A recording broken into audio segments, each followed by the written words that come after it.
The Lotus Sutra, a beautiful translation with deep love from a lay Buddhist practitioner, translated by Minerva T.Y. Lee. Summary Overview, Chapter 1, Introduction, Section 1, Paragraphs 1 to 18. A diverse range of living beings from different realms of existence, bodhisattvas, humans, heavenly gods, asuras, etc., congregate at Eagle Peak so as to listen to the Buddha's teachings. A divine sign appears. The Buddha emits a brilliant ray of light from the tuft of his white hair between his eyebrows, illuminating the 1,000 worlds and making visible all living beings dwelling in the 6 realms of existence. Seeing this, Bodhisattva Maitreya asks Bodhisattva Manjushri to explain the divine sign. Key messages. It is rare for the kings of various living beings to assemble for the Buddha's teachings. This signifies the supreme importance of the Dharma that the Buddha was going to expound. Thus have I heard. Once, the Buddha was in Rajagriha on Eagle Peak. He was accompanied by 12,000 great monks, all of them were arhats. Immaculate and free of agonies, they had personally benefited from severing their bonds of existence and achieving freedom in their minds.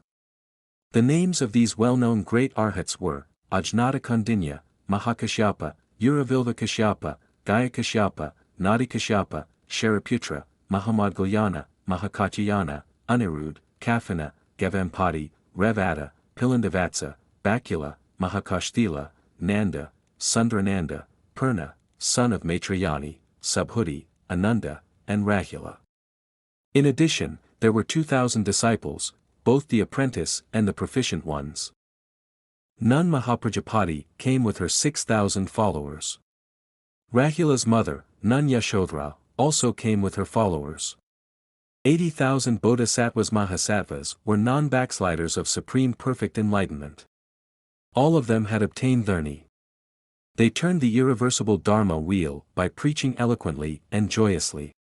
They were constantly praised by the Buddhas for their cultivation of bountiful virtuous roots in the Buddha's abodes through offerings given to immeasurable hundreds of thousands of Buddhas. Moreover, they had developed loving kindness and understood the Buddha wisdom readily. Having mastered the great wisdom, they had arrived at the shore of enlightenment. All of them were renowned in the immeasurable worlds for their ability to save innumerable hundreds of thousands of living beings.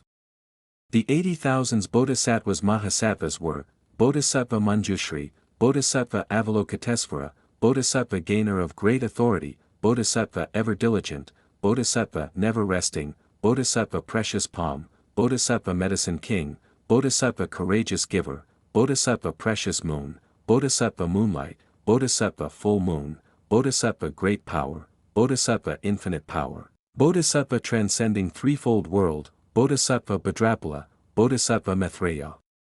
Bodhisattva Accumulated Treasures, and Bodhisattva Mentor.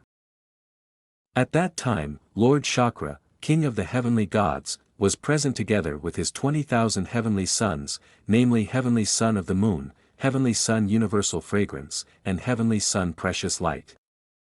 The 4 great heavenly kings were there with their 10,000 followers of heavenly sons. Heavenly Son Freedom and Heavenly Son Great Freedom were also present with their 30,000 followers of heavenly sons. Heavenly King Brahma, Lord of the Saha world, Great Brahma Shakeen, and Great Brahma Brilliant Light were present together with their 12,000 heavenly sons. 8 Dragon Kings, Dragon King Nanda, Dragon King Upananda, Dragon King Sagara, Dragon King Vasuki, Dragon King Takshaka, Dragon King Anavatapta, Dragon King Manasvan, and Dragon King Atpalaka, were present with hundreds and thousands of their followers. For Kimnara kings, Kimnara King Dharma, Kimnara King Marvelous Dharma, Kimnara King Great Dharma, and Kimnara King Upholder of Dharma, were present with hundreds and thousands of their followers. For Gandharv kings, Gandharv King Joy, Gandharv King Joyful Music, Gandharv King Lovely, and Gandharv King Lovely Music, were present with hundreds and thousands of their followers. For Asura kings, Asura King Balan, Asura King Karaskanda, Asura King Vemakitran, and Asura King Rahu, were present with hundreds and thousands of their followers. For Garuda kings, Garuda King Great Prestige, Garuda King Great Torso, Garuda King Great Abundance, and Garuda King Wishes Fulfilled, were present with hundreds and thousands of their followers. Last but not least, the son of Vaidehi, King Ajatashatru, was also present with hundreds and thousands of his followers. Each of them, after having bowed at the feet of the Buddha, withdrew, and seated themselves at one side. At that moment, the Bhagavath was surrounded by 4 groups of people who gave offerings, reverence, respect, and praises to him. For the sake of the Bodhisattvas, the Buddha taught the Mahayana Sutra known as the Immeasurable Meaning Sutra, the Dharma to guide Bodhisattvas, the Dharma protected and mindfully guarded by Buddhas. Having finished expounding the sutra, the Buddha sat cross-legged in lotus position and entered into the Samadhi of the sanctuary of immeasurable meanings. His body and mind remained still and motionless. At that time, the sky rained down Mandarava flowers, great Mandarava flowers, Manjushaka flowers, and great Manjushaka flowers on the Buddha and the multitudes in the great assembly. All the Buddha worlds trembled in 6 different ways. Meanwhile, the attendees in the assembly gained an unprecedented experience. They were the monks, nuns, lay male disciples, lay female disciples, heavenly gods, dragons, yakshas, gandharvas, asuras, garudas, kinnaras, maharagas, humans, and non-human beings, as well as the ordinary kings, such as the holy king of will turning. With their palms delightfully pressed together, they gazed at the Buddha with a focused mind. At that instant, the Buddha emitted a ray of light from the tuft of white hair between his eyebrows, illuminating the 18,000 worlds in the east, down from the lowest of Avachi hell and up to the highest of Akanishta heaven, making the living beings in the 6 realms of existence visible. The present Buddhas living in those lands were also made visible, and their preaching of sutras was audible. Furthermore, practitioners, such as the monks, nuns, lay male disciples, and lay female disciples in those lands could also be seen, as could the bodhisattvas mahasattvas practicing the bodhisattva ways through various causes and conditions, faith and understanding, as well as forms and appearances. Moreover, one could see Buddhas entering parinirvana, and also see how, after the Buddhas had entered parinirvana, the 7-jeweled pagodas were being built for the keeping of the relics. Meanwhile, Bodhisattva Maitreya pondered, now, the Bhagavath has manifested the divine sign. What is the reason for this auspicious sign? It is indeed an inconceivably rare event now that the Buddha Bhagavath has entered into Samadhi. Whom should I ask? Who can give me an answer? Then he pondered further, there is Manjushri, the Prince of Dharma, who has been acquainted with and given offerings to immeasurable former Buddhas. Surely, he must have seen this rare sign before. I shall ask him now. At the same time, the monks, nuns, lay male disciples, lay female disciples, and all the heavenly gods, dragons, demons, and others thought, who should I ask about the divine sign, the brilliant light emitted from the Buddha? At that moment, Bodhisattva Maitreya resolved to clear his doubts. After having observed the minds of the 4 groups, the monks, nuns, lay male disciples, and lay female disciples, as well as the heavenly gods, dragons, demons, and the rest of multitudes, he proceeded to ask Manjushri, what is the reason for the manifestation of such an auspicious and divine sign, the resplendent ray of light that illuminates the 18,000 eastern lands, making the eminence of the Buddha worlds visible to all? Thereupon, Bodhisattva Maitreya, wishing to reiterate his meaning, asked in stanzas. Summary Overview, Chapter 1, Introduction, Section 2, Paragraphs 1 to 60.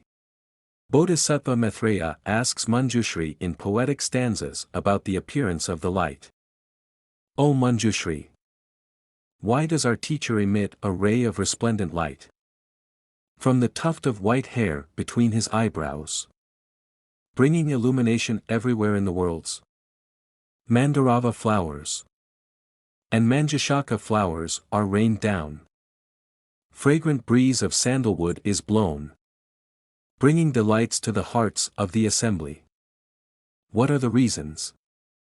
For the earth to be adorned with purity, and the entire world to tremble in 6 different ways.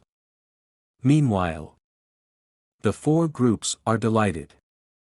rejoicing in their bodies and minds at having gained something unprecedented.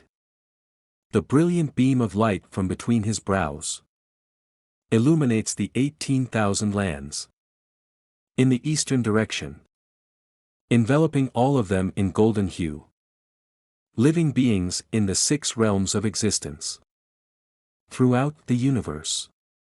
From the lowest of Avachi hell to the highest of Akanishta heaven. The direction of their births and deaths. Virtuous and villainous actions and environment. Fortunate and unfortunate retribution are made completely visible. I have also seen Buddhas, the holy lords, the lions, expounding the sutras of the foremost in subtlety and marvel. Their voices, clear and pure, soft and gentle, are used to teach countless of millions of billions of bodhisattvas. The respective Buddhas in their own worlds expound the true law by using voices as deeply wonderful as the Brahma, bringing joy to people who listen to their teachings. To awaken living beings, Buddhas explain the Buddha law by using infinite reasoning, similes, and parables. For those who are suffering, weary of aging, illness, and death, the Buddha will teach them nirvana in order to put an end to their distress. For those who have blessings because of giving offerings to the Buddhas, by virtue of their aspiration for the superior Dharma, the Buddha will teach them the way of Prayika Buddha. For those children of the Buddhas who have been practicing many good karmas and seeking the unsurpassed wisdom, the Buddha will teach them the pure way. O Manjushri, dwelling here, I have seen and heard all these, thousands of billions of them, innumerable as they are. I shall now describe them in brief. I have seen bodhisattvas in those lands, as numerous as the Ganges' sands, seeking the Buddha way, through various causes and conditions. Some give alms, such as gold, silver, corals, pearls, seashells, and agates, and various kinds of precious jewels. Some joyously offer alms, diamonds and other precious stones, male and female servants, carriages, precious wagons, and palanquins, dedicating their merits back to the Buddha way. They wish to attain the vehicle that is the foremost in the threefold world, the one being praised by all Buddhas. Some bodhisattvas give precious 4-horse carriages, decorated with railings and elaborated canopies on the top and sides. I have also seen some bodhisattvas who give away their own flesh, hands, and feet, their wives, and children, in order to seek the unsurpassed way. I have also seen some bodhisattvas who joyously give away their own heads, eyes, and bodies, in order to seek the Buddha wisdom. O Manjushri, I have seen kings who visit the abode of the Buddha to inquire about the unsurpassed way, choosing to abandon their lands of pleasure, palaces, ministers, and concubines. They shave their beards and heads, and put on the Dharma robes. I have also seen some bodhisattvas who choose to become monks. They enjoy reciting scriptures and sutras in solitude and seclusion. I have also seen some bodhisattvas who advance with courage and diligence, venturing deep into the mountains. They contemplate about the Buddha way. I have seen them discarding their desires, dwelling always in seclusion, practicing deep meditation, and achieving the 5 divine powers. I have also seen some bodhisattvas with their palms pressed in peaceful meditation. Praise the kings of Dharma. Using thousands of millions of verses. I have also seen some bodhisattvas who are profound in wisdom and firm in will, skilled in asking the Buddha questions, and capable of accepting the entire teaching. I have also seen the children of the Buddhas, who are perfect in both meditation and wisdom, able to preach the Dharma in the assembly, by using immeasurable similes and parables, joyfully preaching the Dharma. They teach and transform the bodhisattvas by beating the drum of the Dharma and vanquishing the army of devils. I have also seen some bodhisattvas who are calm, tranquil, and silent. They take no joy in being revered by heavenly gods and dragons. I have also seen some bodhisattvas emitting light while dwelling in the forests, saving those who are suffering in hell, and leading them to enter the Buddha way. I have also seen children of the Buddhas who walk through the forest, never once asleep, earnestly seeking the Buddha way. I have also seen those who observe all precepts, dignified and perfect, as pure as the precious pearls, seeking the Buddha way. I have also seen children of the Buddhas who abide in the strength of endurance. Even if arrogant men were to viciously lash at them, they are able to persevere in order to seek the Buddha way. I have also seen some bodhisattvas staying away from amusement and foolish companions, choosing to affiliate only with people of wisdom.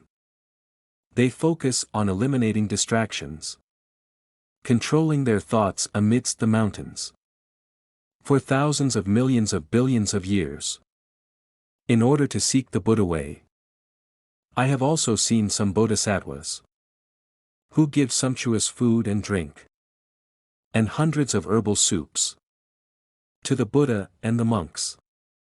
Some give fine robes and superior garments, worth thousands or millions, or clothing that is priceless, to the Buddha and the monks.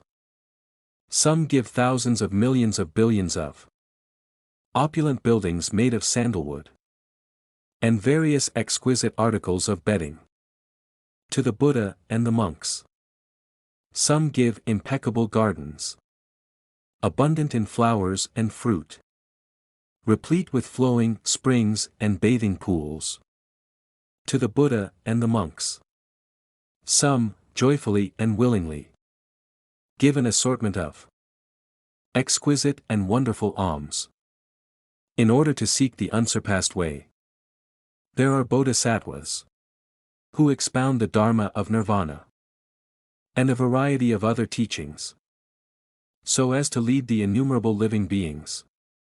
I have also seen some bodhisattvas who view the nature of all phenomena as having non-dual characteristics, just like an empty space. I have seen children of the Buddhas who have minds free of attachments. With such remarkable wisdom, they seek the unsurpassed way. O Manjushri, there are some bodhisattvas after the parinirvana of the Buddha who give offerings to his relics. I have seen children of the Buddhas who build temples and pagodas, as countless as the Ganges' sands, to majestically adorn the lands. These treasure pagodas, lofty and marvelous, are of 5,000 yojana in height, and equal in width and depth, measuring at 2,000 yojana. Each of these pagodas and temples is decorated with thousands of banners and streamers, which have patterns of interlacing dew-like pearls, and suspended jeweled bells chiming harmoniously. Heavenly gods, dragons, and spirits, humans and non-human beings, always make offerings such as incense, flowers, and music.